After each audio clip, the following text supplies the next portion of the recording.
வணக்கம். என்னுடைய பெயர் சுந்தரன், ஓவியர். ஈரோட்டிலிருந்து நான் இங்கு வருகை புரிந்திருக்கிறேன்.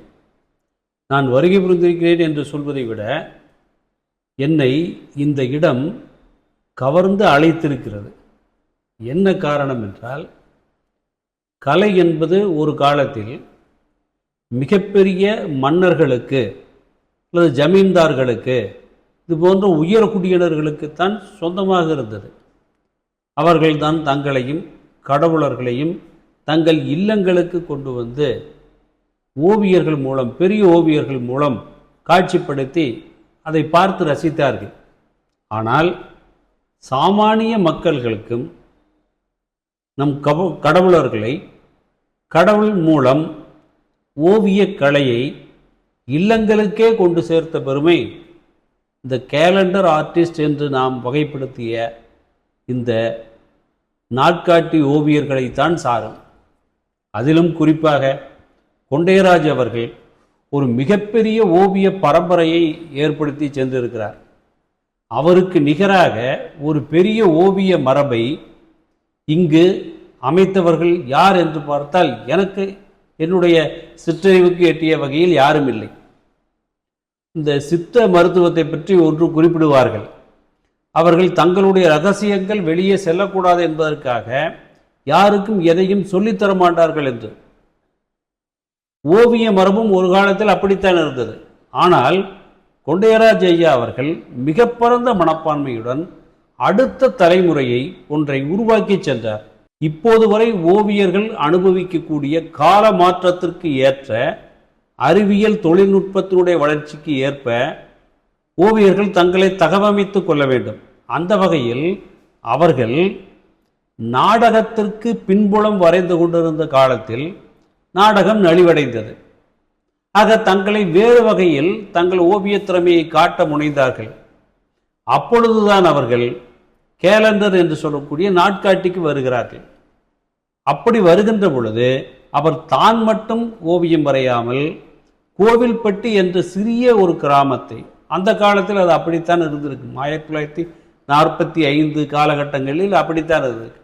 அங்கு ஒரு மிகப்பெரிய ஒரு குழுவை அமைத்து அனைவருடைய ஒத்துழைப்போடும் இவர் தலைமையேற்று ஒரு அற்புதமான ஓவிய குழுவை அமைத்து கேலண்டருக்கெல்லாம் டிசைன் செய்திருக்கிறார். அவர் வரைந்த ஓவியங்கள் கேலண்டராக மாறி ஒவ்வொரு சாமானிய மக்களினுடைய இல்லத்தையும் சென்றடைந்தது. இதற்கு எது பின்புலமாக இருந்திருக்கும் என்று நான் கருதுகிறேன் என்றால், அவர் ஒரு நாடக கலைஞர். நாடக கலைஞர் தான் தங்களுடைய நாடக நடிப்பு உணர்வுகளை நேரடியாக மக்களுக்கு காட்சிப்படுத்தி அதனுடைய விளைவுகளை பார்ப்பவர்கள். அந்த குழுவில் இருந்தவர் திரு கொண்டையராஜ் அவர்கள். ஆகவே அவர் தான் வரைந்த படங்களை சாமானிய மக்களுக்கும் கொண்டு சென்றார்.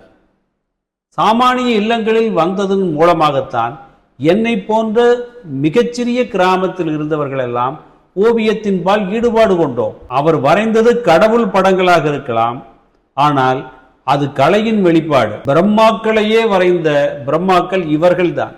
உண்மையாலுமே நாம் நேரடியாக காணக்கூடிய பிரம்மாக்கள் யார் என்றால் கொண்டையராஜ், சுப்பையா, திரு ராமலிங்கம் போன்றவர்கள் தான். ஆக இந்த பிரம்மாக்கள் படைத்த கடவுளர்கள் தான் இன்று வரைக்கும் கலையையும் கடவுளர்களையும் மதத்தையும் காப்பாற்றி வருகிறார்கள். ஒவ்வொரு இல்லம் தோறும் இந்த கடவுளர்களை வைத்து வழிபடத் தொடங்கினார்கள். வழிபாட்டுக்குரியதாகவே மாறிவிட்டது.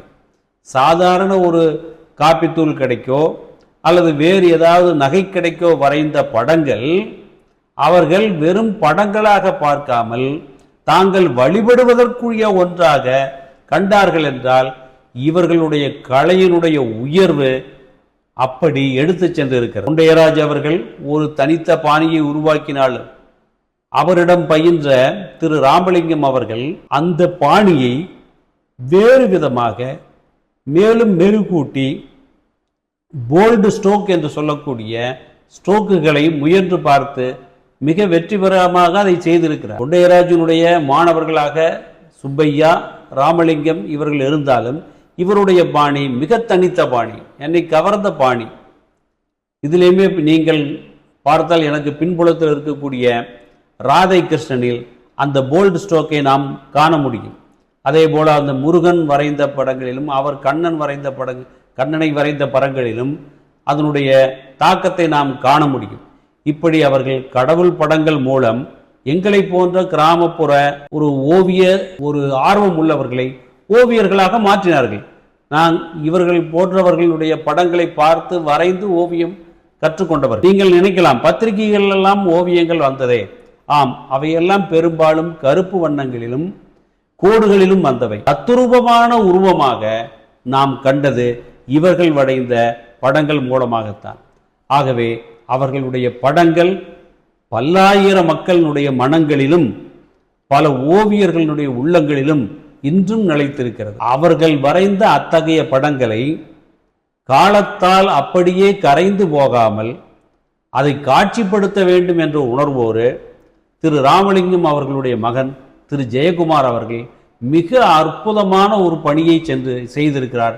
12 ஆண்டு கால கடின உழைப்பில் சேகரித்து எங்களுக்கு காட்சிப்படுத்தி இருக்கிறார். அவர்களுக்கு எவ்வளவு நன்றி சொன்னாலும் தகும். 1953 வாக்கில் இன்று நாங்கள் உயர்வான வண்ணங்களாக போற்றப்படுகின்ற வின்சென்ட் நியூட்டன் நிறுவனத்தாரே நேரடியாக அவர்கள் தயாரித்த போஸ்டர் கலரை இவர்களிடம் கொண்டு வந்து தந்து இதை நீங்கள் பயன்படுத்தி பாருங்கள் என்று கூறியிருக்கிறார்கள் என்றால் இவர்களுடைய உயரம் எப்படிப்பட்ட உயரம்!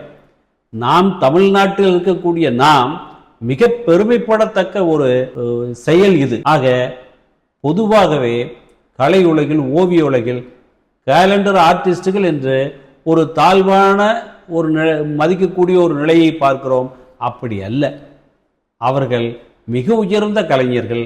இன்னைக்கும் எந்த ஒரு நவீனமோ ஓவியர்களையோ நாடி அந்த நிறுவனம் அந்த காலகட்டத்தில் இது போன்ற ஒரு செயலை செய்திருக்குமா என்பது ஆய்வுக்குரியது. ஆக அந்த வகையில் இவர்கள் மக்களிடம் கலையை எடுத்து சென்றவர்கள் என்று நான் காண்கிறேன். இவர்களுடைய பணி போற்றத்தக்கது. இவர்களை நாம் என்றும் அவர்களுடைய புகழை நாம் நினைத்து நின்று வாழ்த்துவோம். நன்றி, வணக்கம்.